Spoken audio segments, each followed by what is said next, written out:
It's Sybil Wilkes with what you need to know. Today is Thursday, December 7th, 2023. Number 1. During a town hall recorded in Iowa with Fox News, former President Donald Trump continued his efforts to set his agenda if reelected. Several times, Fox host Sean Hannity asked the leading GOP presidential candidate whether he would use the presidency to abuse power, to bend the law, to use the government to get after people. And concluding his question, Hannity asked, "Under no circumstances, you are promising America tonight you would never abuse power as retribution against anybody?" Donald Trump responded that he would not be a dictator, except for day one.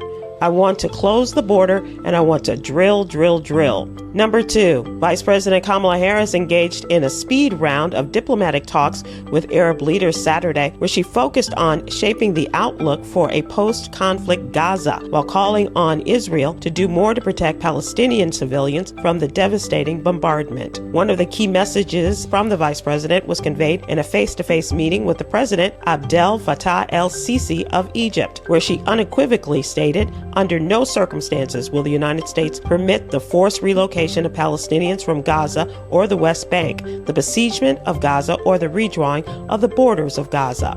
Number 3, in Allegheny County, Pennsylvania, the University of Pittsburgh conducted focus groups with Black residents to better understand vaccine issues. In that community, 1 in 5 residents lives below the poverty line. The strategies they tried included explaining how the vaccine works, from the ingredients to the side effects, and the impact on the individuals and their families. Finally, they shared the data about what happens when we don't get vaccinated: a greater chance of hospitalization than any other race, and a 16% higher mortality rate from the flu and pneumonia. Number 4, a white female police officer in Alabama is under investigation after video showed her tasing Michael Washington, a black man, while he was handcuffed in Reform, Alabama. She tased him in the back and she was holding it. She was just holding it there until he started crying. That from Jalexis Rice, Washington's girlfriend. Rice noted that the officer approached them when they were on the side of the road changing a tire. The involved officer is on administrative leave.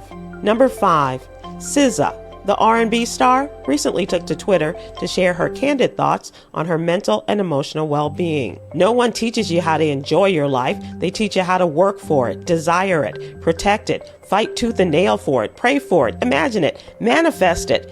How do you process all the things you prayed for?" she wrote in a series of tweets. She further expressed feeling anxious and experiencing FOMO, or fear of missing out, which often leads to a cycle of watching others' lives and feeling pressured to share more, all while attempting to live in the moment.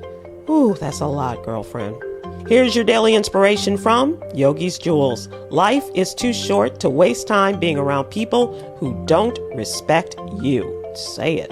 Join me today live on YouTube and Facebook at 7 p.m. Eastern, 6 p.m. Central with our mental health and wellness contributor, Aprilette Russell, and Yolanda Starks-White, as we discuss today's top headlines and more. Thank you to our What You Need to Know partners, the American Heart Association and Black Health Matters. Barbara Scotia College and HBCU in Concord, North Carolina needs our help. The What You Need to Know team is asking supporters and alumni and friends of Barbara Scotia to help them meet their immediate and pressing needs by donating to help Barbara Scotia rise. Please join the thousands of donors from around the world who are stepping up to save one of the nation's oldest HBCUs. Please visit SybilWilkes.com for more information. I'm Sybil Wilkes. Be informed, be empowered.